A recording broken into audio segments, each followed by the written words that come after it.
Hello everybody, welcome back to the Daily Kerbal. You are not going to notice much of a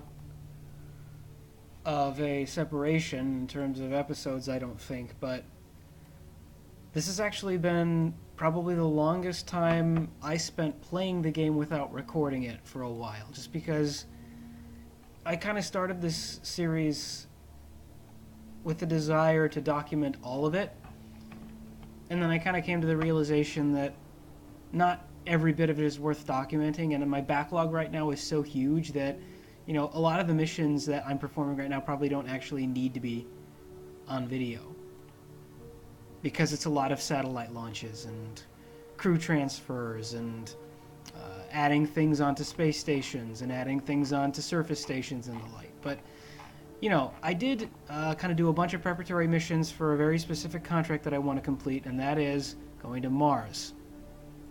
Sorry, going to Duna. I've been watching a lot of the Elon Musk presentation right now, and I'm kind of excited about the stuff that was said there.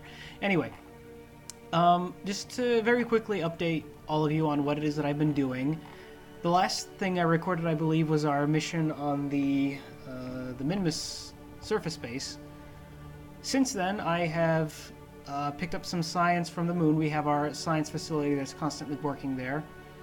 And, after realizing that I still don't have an antenna on that thing because I bumped into it the last time and destroyed it, I finally just gave up and, instead of waiting for the next landing to occur there when I can attach a ship to it, I just launched another module to the station that had an antenna.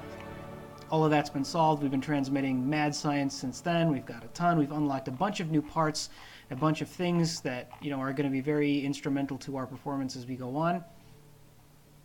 But other than that, another couple of things that we've done, I've completed a contract that asked us to put a satellite in a specific orbit of Duna, and we've done that. So I put a satellite out there in orbit. Basically it's a communications relay with a survey scanner on it that we can't use because the satellite is in equatorial orbit and not in polar orbit, but mining ore on Duna is something that we're not really concerned with right now. Another thing that I did, you can't see it yet because I have it turned off, but if I do this, you still can't see it, but if I do this, there we go. I have created a telescope that I put in solar orbit in order to map asteroids that are coming close to Kerbin. Now, to the best of my knowledge, asteroids can't actually hit Kerbin or, destroy it. That would, it would kind of suck. But there was a contract to do it, and that is what I am looking at right here on this checklist. It is complete. We have completed a 2 million credit contract, and our advance for that I think was even more substantial than usual. So we are currently, I believe, swimming in cash. Yeah, look at that. This is probably the most amount of money that we've ever had, and out of all the money that we've gotten from advances on contracts and the like, I think we're doing very fine. In fact, we've gotten into that point where I can just pretty much do whatever I want and not necessarily have to worry about contracts. This is not at all what the real world space exploration is like, where they're swimming in cash, so much cash they don't even know what to do with. I wish it were. Believe me, I wish it were. But anyway, this is a fantasy world, and we are doing fantasy things. And one of the fantasies that we're about to make a reality is we are going to perform a piloted Duna mission. Specifically, we are going to, what's the contract that we're completing here? We are doing the build a new orbital station around Duna contract, and we're not going to be able to complete this turn because of this monopropellant requirement that I'm still going to have to send attachments out there for. But we are going to put a space station out in orbit of Duna, and in fact, here's how we're going to do it. I'm going to do it in a combined effort to complete part of 2 contracts. We're going to have the space station out there without the monopropellant, and we're going to perform 2 out of 3 of these Explore Duna contract points as well. We're going to have to perform a rendezvous, and we're going to have to perform an orbital spacewalk. I can do both of those. This one, obviously, all I need is a Kerbal out around Duna, so we just need to have something that has crew on it. And the other thing is, we're going to have to send 2 vessels out there. My thinking is, launching a vessel right now and then launching another one to meet up with it, it's going to take an entire year or maybe even more. I'm not entirely, sure with exactly how much time it takes, but it takes a lot of time to get back out there. So why not instead just send 2 ships out at the same time, following each other? The quick answer to that question as to why not do that is because I can't control 2 vessels simultaneously. I can, however, control 2 vessels in rapid succession from each other. And so here are these 2 vessels. I'm going to introduce them to you very quickly as we come up over the sun very shortly. This is the Duna Station Part 1. It consists of a cupola, a whatchamacallit, a hitchhiker storage container for, some Kerbal space, part, roughly half of the monopropellant fuel that we need on the station. And the second part, I'm going to show that in a bit. They were up in orbital rendezvous for reasons that I will explain in a minute. But basically what we're going to do is we're going to launch this guy out to Duna, and then right after we've completed our burn to Duna, we're going to send the other one out as well with like a maximum 1 orbit's worth of falling behind it. Shouldn't be any time at all in Duna terms. And we should be just, perfectly ready to fly. And, make 2 orbital insertions at the same time. I've never done anything like this before. I'm going to give, enough leeway that I think I'm going to have enough time to perform both of the maneuvers at the exact time that they have to. But this is just about the best planned burn that I have ever done. I believe that Duna is in the exact right angle compared to Kerbin. And without having to perform any course adjustments at all, I'm able to get a periapsis around Duna. Now the only question is, are we going to have enough fuel to do it? Enough talk. Let's get ourselves oriented to our maneuver vector, and fast forward. I don't even know how long it's going to take to burn, but I've used up most of my fuel for this burn, most of my fuel to get into orbit, pardon me. And I am uncertain as to what this is going to mean. Most of the spaceflight part, I believe I might cut out, just because, flying 2 spacecrafts simultaneously and then docking them in Duna orbit is going to take an awful long time, and you're not going to want to watch all of that in one sitting. So for right now, let us just fast forward to, I am going to say,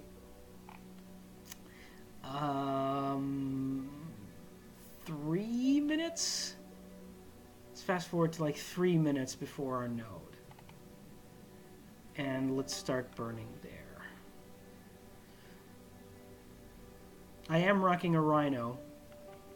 The Rhino was the engine that I built for the purposes of getting the craft out into orbit, but there's still some fuel left in it after the orbital maneuver. Although specifically here there is fuel left in it for different reasons. It's kind of embarrassing, but I did use a cheat in order to get this vessel out into orbit, and I do believe that I am completely justified in doing so. And I will explain why shortly. But for now, let us actually cut our fuel and get to the actual 2-minute mark here, because this fuel is burning a lot more efficiently than I expected. And let's just burn right now. There we go. This is gonna get us very close to our mark. The Poodle engine that comes after it, however, is going to be, I imagine, a lot less efficient. So let's not take all this for granted and give ourselves plenty of time to complete the maneuver. There's no way we have 17 seconds of fuel left in this tank. Yep, there we go. Now let's that. Yep, I was just about right, wasn't I? It's amazing how, doing this enough without having done any kind of mathematical calculations, you get a feel for it after you do it for a while. That being said, I would still prefer actual space explorers to get, mathematicians and physicians to do all the calculations ahead of time. So yeah. And, this kind of makes me a little bit more confident as to the fact that we're going to have enough fuel to perform the orbital insertion burns. I'm going to speed this up because we're getting close to. We're going to want to keep. I believe that the estimated burn is calculated based on full thrust, and I almost pardon me, I almost never use full thrust. I don't know if the game punishes you for it or not, but no, this is looking really good so far. I am almost like on the dot.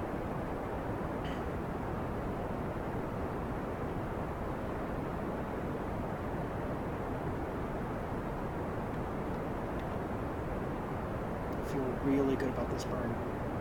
Really good about this burn. Come on. 1, 2, 1. Cut. How do we do? Excuse me? Did we get an orbit? I mean, an encounter? We did not get an encounter. In fact, it would appear that... Oh no, I'm sorry, we did we? I think I might have gone a little too far. Let me quickly see if we have enough power to switch to retrograde. I'm going to quick save here, just in case I'm making a mistake. And I'm going to just very slightly burn in the retrograde direction to slow us down, see if that fixes it. Separation is decreasing. Yep, there we go. We have a periapsis. Extremely large periapsis, but a periapsis nonetheless. And remember, once again, we're in the excellent position of only requiring fuel enough to get us out there and stay there. So this Duna Station Mark 1, Part 1, is piloted by Jeb and Bill. That is a pilot, one of our best pilots, most experienced pilots, and one of our best, most experienced engineers. Now, switching over to Vessel 2 of this operation, right there,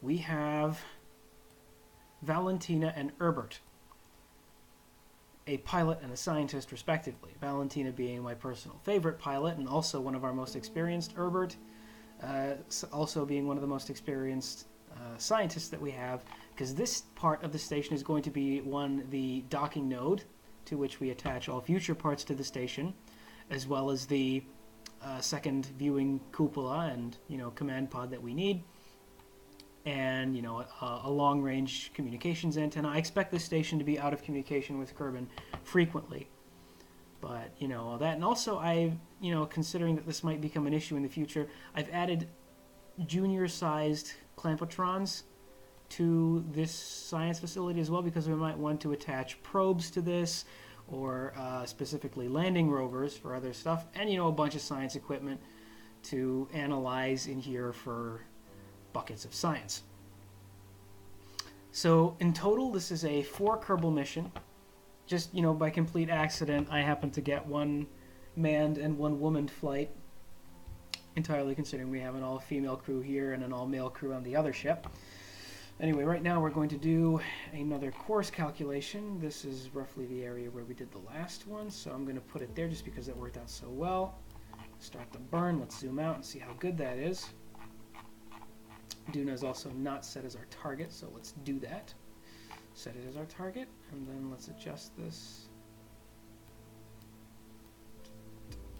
Okay, we have a periapsis right there too. One of these vessels, so these vessels are going to be heading out to Duna, but they're not going to get there at the same time. That's good, because it's going to make it easier for me to, get all this stuff done properly. And it's going to be a large periapsis, but you know what? I'm confident that this is going to work out. We have some of our best pilots working on this right now. So orient ourselves towards our vector, fast forward, and just head out to Duna.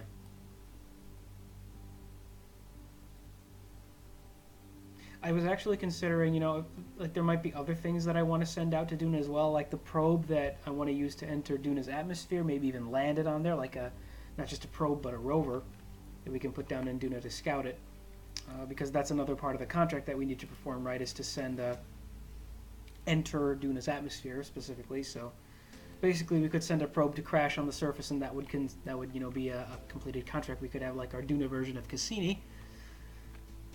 As I'm recording this, the Cassini mission has ended several weeks ago. I watched that live. It was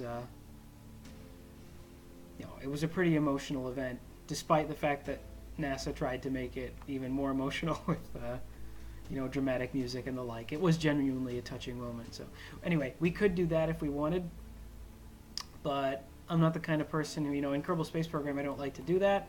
That's probably the way that I would do it in real life, but here I'm actually going to try and send a Mars rover to land down there and call that contract complete. So last time we did it around the 2-minute mark, I believe, was what we did. So I'm going to orient us towards our maneuver node as our music's about to kick up.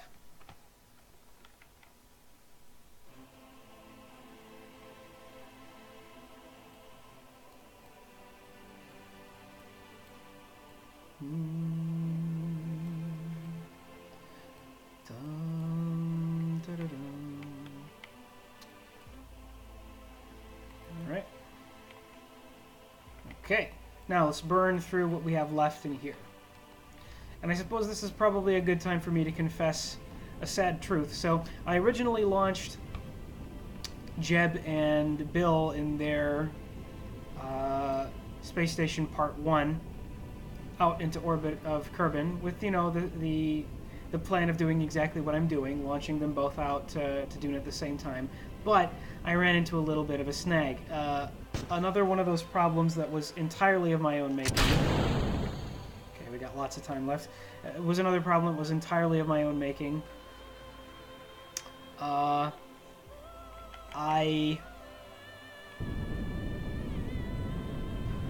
had a bunch of debris left over from the flights. So I went back into the tracking station to, clear up my interface and get rid of all those. Well, a problem is, you see, that when I get a little excited and there were a lot of debris left, I just clicked recover, recover, dismiss, dismiss, dismiss, dismiss, not dismiss, but terminate, terminate, terminate, terminate, terminate, terminate on every single bit of debris that I came across. And it just so happens one of those things that I deleted, I terminated, wasn't debris. Yeah, I terminated the flight that they were on. So, considering that was, a complete freak accident, and I don't consider myself to be, because I would have just loaded a save, but the game's autosave system leaves a lot to be desired, and unfortunately after a couple of games I got out of the habit of saving after every single recording that I do after every single mission. So I didn't have a save to go back to fix that. The best thing that I could do to sort of, reimburse myself for my efforts was to put the spacecraft up again with the amount of fuel in the tank that I remembered having, and I used the cheat to set it into orbit.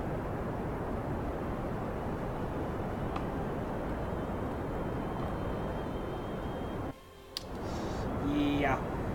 So, again, I don't consider myself to be, no, I don't think I overstepped my bounds. I think that I was justified in doing it. It was a stupid mistake, but I didn't feel like launching again. I specifically didn't feel like losing 2 of my best Kerbals. 2 of my best Kerbal nuts. And we have a periapsis. Wonderful. I'm going to see if I can't get us a little closer to it. You know what? That's fine. We do not actually have a periapsis. It's just I got confused again by the thing there. Let's see. This actually separates us. So again, I want to burn retrograde. Why are you? Oh, because I turned off. Right there. Let's get those reaction wheels running again. Reaction wheels were causing stability issues during the launch.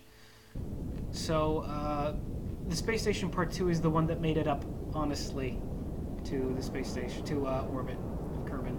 I apologize to anybody who finds that to be like a cop-out or something. I didn't, intend this to be this way, but this is kind of how we ended up. There. We have a periapsis. So we now have 2 vessels on their way to Duna. And I feel very excited to see how this is going to go. As our space telescope continues to map asteroids heading our way. Oh, also, excuse me, I'm going to turn our SAS off on all these crafts. Maybe just, enough to steady it. There. We do have solar panels on here, so electricity should recharge. But I'm also going to... Okay, where's the other ship? There's the other one. No, is that the one we are with right now? Uh-oh. Where'd it go? There it is. Alright. Switch to that one. Strange that it fades like that. Let's turn the SAS off here too, just to make sure we're not burning through pointless amounts of electricity. And I'm also going to turn the vessel to, not like that, but there, like that. This way we can be assured that at least one of its solar panels is always facing the sun. And now let's fly. I believe this is going to be... Yeah, this is not going to be the first vessel to get out to Duna. Why can't I see the other one? Oh well, it doesn't matter. Here we go. So we got 2 flights headed out there, and both of them are going to arrive at Duna at different times.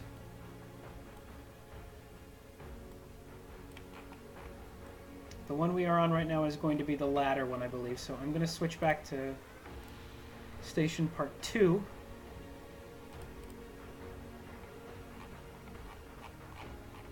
And we are going to speed up again. Yep. Yep, this is correct. This is exciting. It's been a while since I've done something completely new and unattempted before in Kerbal Space Program. And unattempted before by me. I mean, I'm not saying that this isn't something that people have regularly done. I'm still pleased to try it. Okay, here comes our intersect. Okay. Get this over there.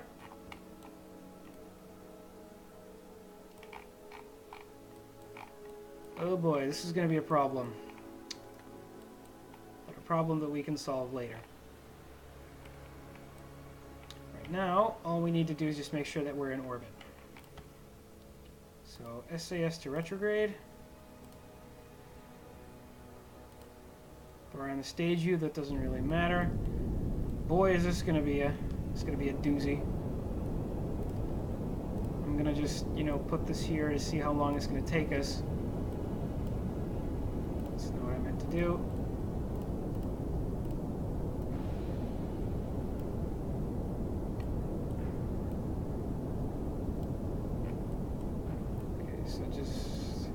Establishing an orbit is going to take a heck of a long burn. So here's hoping we have enough fuel for that, and then to straighten this orbit out. I am seriously doubting it, but heck, let's burn, man. Burn, baby, burn. Wish I could speed this up, but just because this burn is going to take literally forever, I am going to pause the recording, and I'll see you when I finish. Okay, so in a rather lucky coincidence, I just so happened to be passing by Ike. And actually, now that I look at it, not at all a lucky coincidence whatsoever, because it's rotating me in the opposite direction. But hey, I mean, worse stuff has happened. So we're running out of fuel, but Ike's influence is going to bring us. Ike is Duna's moon, by the way. I really like Ike. It's gonna. Sorry, I'm really sorry. It's going to bring us a bit closer than the burn would normally have. So let's fast forward this right now and let that happen. We're also going to get an achievement for, an exploration. It's an achievement. We're going to get an achievement for flying by Ike. Here it is. There's the achievement for it. Ike's gravitational pull is going to bring us closer to Duna. And so what I'm going to do now is I'm just going to let us rotate over here, perform another retrograde burn, make sure, by the way, that we're not missing the burn for our next ship that's still far away. So I should be able to do all my maneuvers, and set this part of the station up well before the second part of the station arrives. Now the question is, how high do I want my Duna station's orbit to be? And I think the answer to that question is like lower than Kerbin's,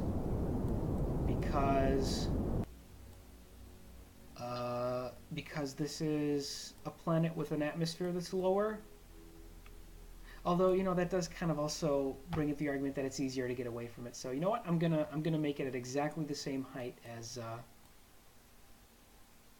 the Kerbal station, maybe even a bit higher.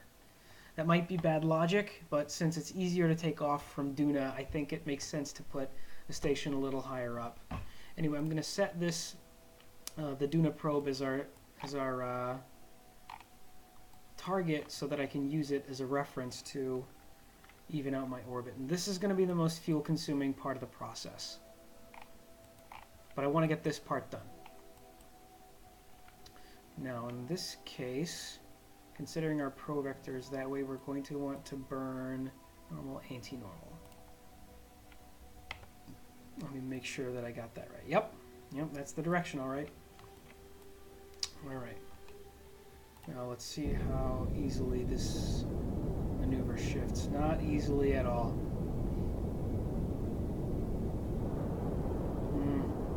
Well, here's hoping the fuel will last. If not, then we're going to have to perform a somewhat tricky docking maneuver, and hopefully have enough fuel left in the two, combined spacecrafts to get a space station on an equatorial orbit. I'm also noticing that I completely passed that node. So let's just fast forward to the next one.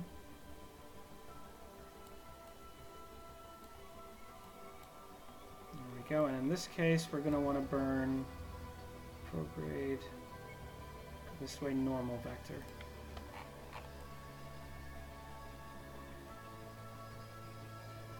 Because we want the ship to be moving this way. Check and make sure that's correct. Yep, that's correct. Let's do it. Let's burn.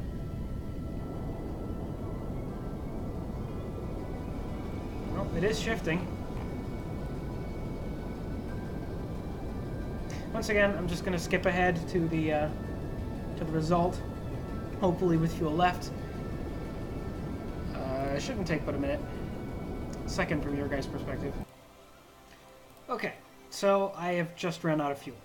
Managed to bring our orbit to 0.3 and down to 200 meter periapsis and 367 meter apoapsis. But we made it. We're here. This is also the part that has monopropellant on it, so there is a chance... Oh, no. Never mind. It's not. But the other part is, and the other part is the one that's going to be making the docking. So at any rate, this part is here now. This is an empty container, which we can discard. So I'm just going to head and decouple it, send it flying. And we are now going to wait for our next ship to arrive, which is right there. It should be coming in pretty quickly. This is the vessel that has a little bit more fuel, so that's good.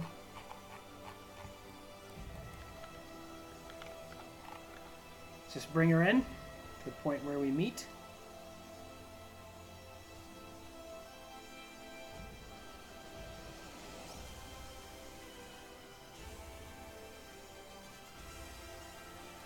Isn't that dramatic music as we fly towards Duna on a course that appears to be entirely incorrect, but it's our periapsis. Yeah, that is definitely not the direction we want to get into contact with Duna. Man, if I'd known that this was going to be a thing, I wouldn't have bothered altering that orbit. But hey.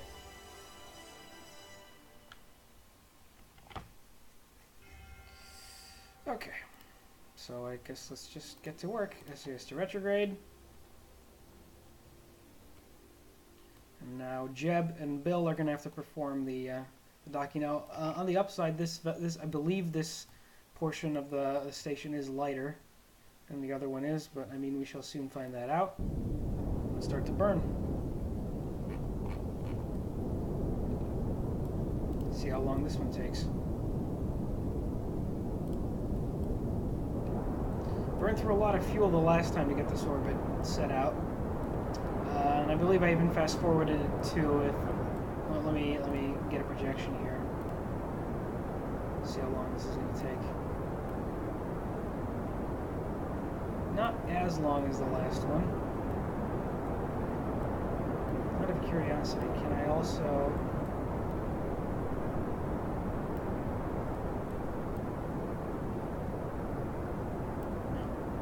Oh well.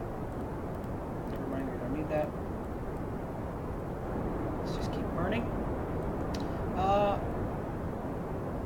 Yeah, I'm looking at the line. It's not converging very quickly, so again, once orbit is established, I will... Oh. Yeah, still pretty slow. I might even just go ahead and skip ahead to the establishing of the orbit, because it's not a particularly exciting process. We all know that by now. I'm going to have to turn this whole thing around and hope we have enough fuel to do that. So yeah, I will see you then. Okay, things are going pretty well. So I thought I'd bring you guys back into the scene. We're about there. 3, 2, 1, almost 0. As I am now experiencing, it is much easier to alter the orbit when you're far away from the planet than when you're close. So that's something I'm going to be utilizing in the future. Assuming that it's not just my misperception and it's not the craft that's, you know, the weight of the craft that makes it so much easier. Anyway, now I'm going to start retrograde burning over here to bring us into an encounter with the station. And to talk about a little more about the future plans, you know, what this mission means going forward. The first thing that it means is that we literally only have one more available Kerbal. Now, thankfully, she is a pilot, which is important because a pilot is going to be exactly what we need for the next mission that I have in plan. It's a little bit of a bittersweet moment, but I think it has come time for us to abandon, or at the very least, you know, turn most of the power out on our... Hey, take a look at that. That's nice. Ike can give us another little push. Anyway, so the moon base. The moon base and the Minmus base. They've served us well in the past, but I think the time has come for us to look towards other things.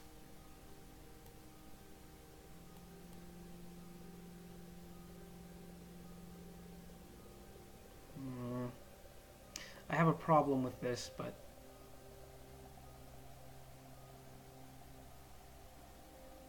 I should still have plenty of fuel left to fix this afterwards, so let's perform another little flyby of Ike. Ike being very helpful to us recently. There we go. There we go. And, or it's basically going to put us, oops, almost past it there. It's going to put us right on the intersect. So I'm actually going to, because we still have lots of fuel left, I'm going to match our orbit.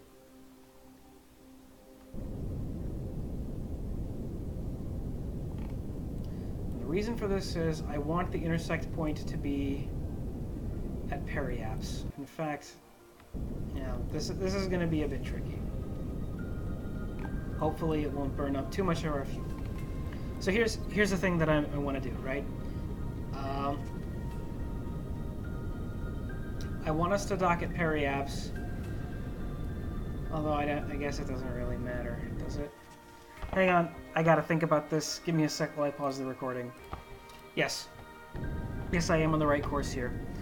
So my thinking is that, you know, it's going to be a little clumsy. The docking is going to be a little, you know, untidy, and I'm going to have to perform it twice. But here's the thing: I want the space station to be at 200,000 meters above Duna, and I don't want it to be on this uneven orbit. So what I am going to do, because this pod still has fuel left in it, which should be easily enough for us to complete a course correction. I'm going to perfectly match our orbit. Periapsis of, you know, a little let's just go ahead. There's something like that. Then I'm going to warp us to periapse.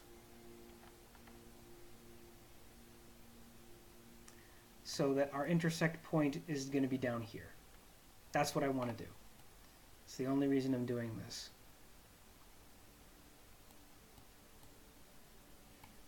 Although I guess it doesn't really matter where we intersect, but now that I think about it, but you know what? Now that I kind of started down this path, we kind of might as well. We also want to let the station catch up to us, so let's burn prograde. Yeah, in fact, now that I actually think about it a little more, there wasn't really much point to this at all, but hey.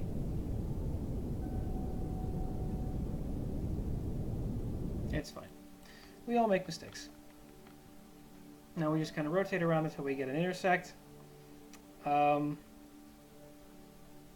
spare you guys once again the need to watch all this, and I will see you at the docking maneuver. Okay, we have a 3.6 kilometer intersection. Not the best, but I've docked from worse. We're also at a relatively good, speed as opposed. So let's just see if we can't fix this now.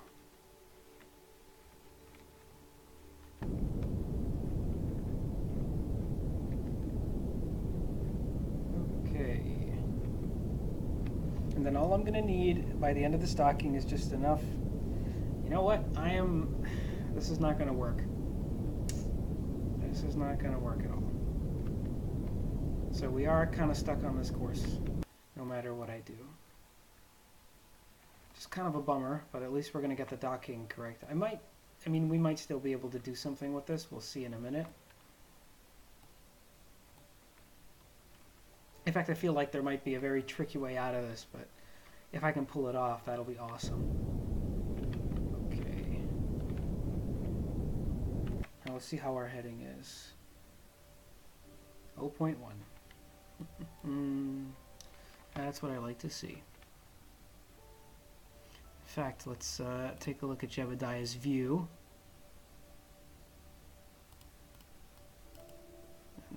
Not a very good view of the nav ball at all, but oh, there we go. Okay, let's see if we can't. The view of the nav ball is a bit better on the inside of this cockpit.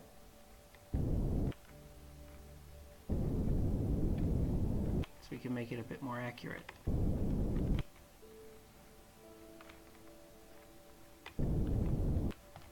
Now let's see what it says. Yep. We're heading straight for it now.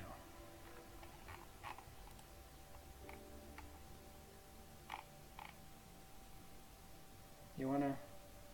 No? Can't quite make out what that says. Alright. Now we just kinda wait for it to happen. Oh. And we passed it. It's alright. Slow us down. 3, 2, 1. Good. Okay, we're now headed there.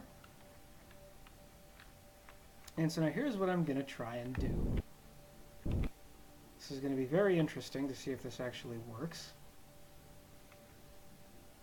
To start with, I'm going to activate our monopropellant thrusters, which this pod does actually have. And then we're going to bring her close.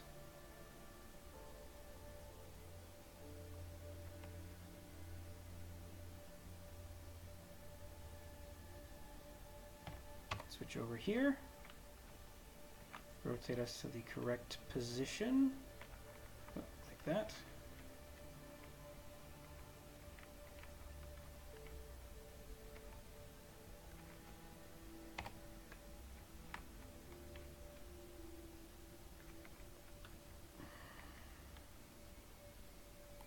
Okay, I'm going to decouple this node.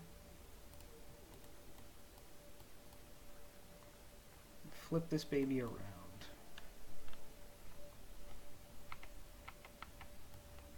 Try to move it a bit away from it. So this is our target.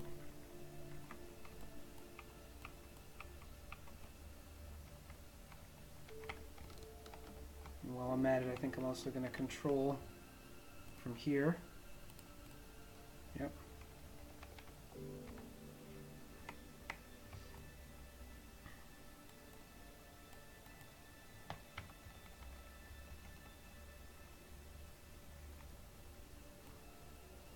Hello, fuel container.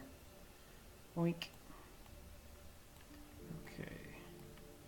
I'm actually going to... No, this is the correct rotation, I think. Oh, we're never catching that fuel pod again, though. Sadly, that was going to be my... it's going to be my idea.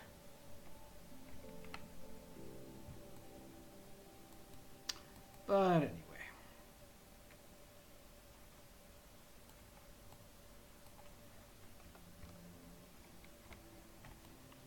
It's a nice and slow approach.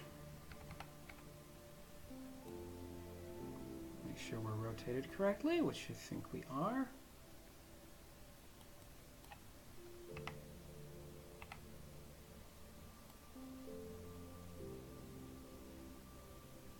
Beautiful. Beautiful. Now,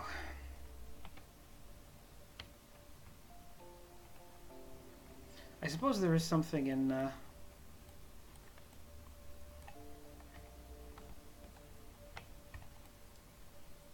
you know, I could just kind of wait for this to rotate into the right position and hope that I can kind of maneuver with the monopropellant thrusters to get connected onto there. But after a quick save here, you know, in case I do try to go back to that, I'm still not giving up on my desire to get this orbit stable, or, you know, circular. So what I'm going to do, after accepting the fact that, yes, rendezvous, first station, docking maneuver, excellent. This is the, I believe this is that part. Now we're gonna let this rotate all the way over to the periapsis.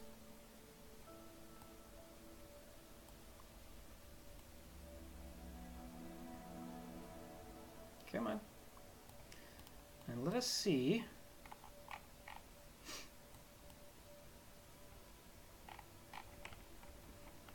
flew past it, because of course I did.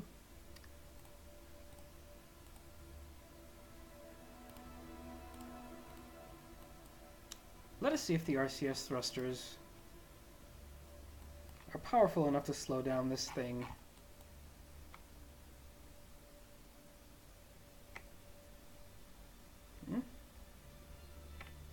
That is the wrong direction to be burning.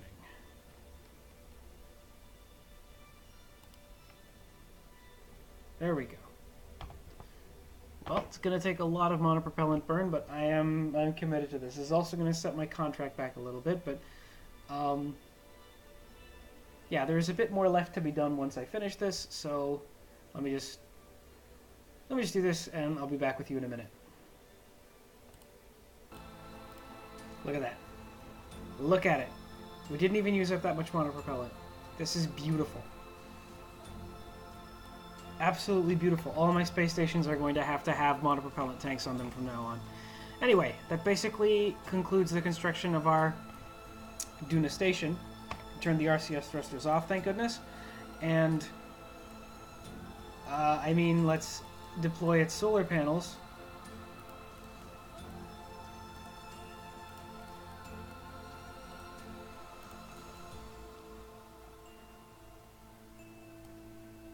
This is the most beautiful station I have built so far. Oh, come on, no, don't mess this up like that. Don't do that. Okay, so this is a station that is going to see a lot of action in the future. Many a flight promises to be here. Let's have this thing set towards the sun. That should, obviously, sun's going to change for, you know, where it is, but let's kind of point this that way. And close out by checking all of our science equipment. First off, level up the crew. Are you kidding me? We're probably not in range of the relay satellite. Yeah, this is going to be a problem. Let me do a quick orbiting of the planet and see if that ever does happen. What we're probably going to have to do is launch another relay satellite on a lower orbit than that one, because that one is apparently not reaching us. Okay, so we're not communicating with home apparently, but what we are doing is we are beginning researching stuff. Slog the gravity data. It's 100 science. Send that into the lab. Log the temperature. Send that to the lab too. We already have that data from Mars, but let's do it anyway. Mars. It's Duna, you know. Seismic data, can't do that because we're not on the ground. Don't even know why I put it there. Barometer, pressure data. Send that to the lab. Mystery goo. Observe it. Send that to the lab. Okay. And then we got... Did we already check this one? We did. Okay. Trash it. Is that it? I think that's it. Did the gravioli thing, right? I did. Okay. Well, in that case, I think we're pretty much done with this. Let's get our scientist out there.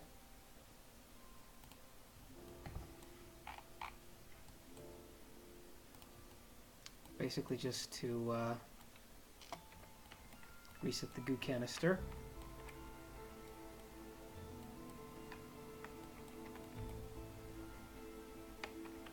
Not necessarily because I want to use it, but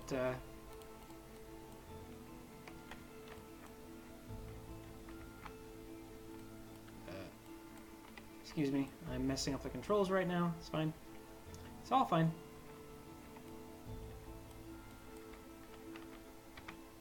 Alright. Get on board. Now let's keep... I believe the scientist is going to stay in there. Everybody else, you know, Valentina, you've done a very good job flying. You can go ahead and relax right now in here with Bill.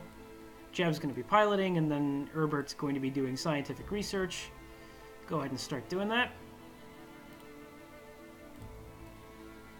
She should be even doing even more once we get the leveling up ready for, you know. It's very weird that this doesn't have any connection. But then we're probably just far away from Kerbin. Where are we in relation to Kerbin? Yeah.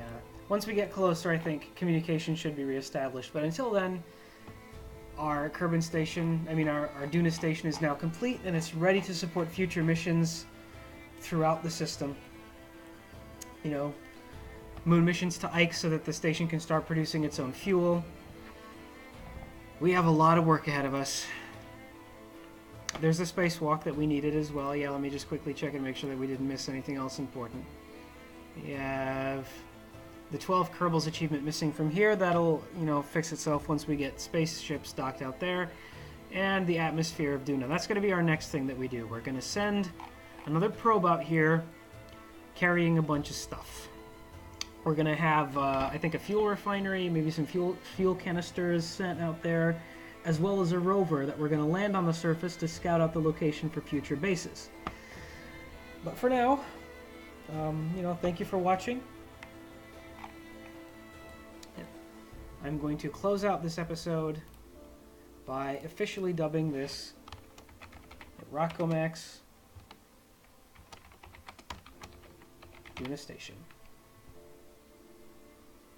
Rockomax being a very loyal supporter of the space program. They funded the Minmus Outpost. We are very thankful to them, and as sign for our thanks, we name the station after them, as well as paint their flag on it, since they did provide us a significant sum in order to construct it.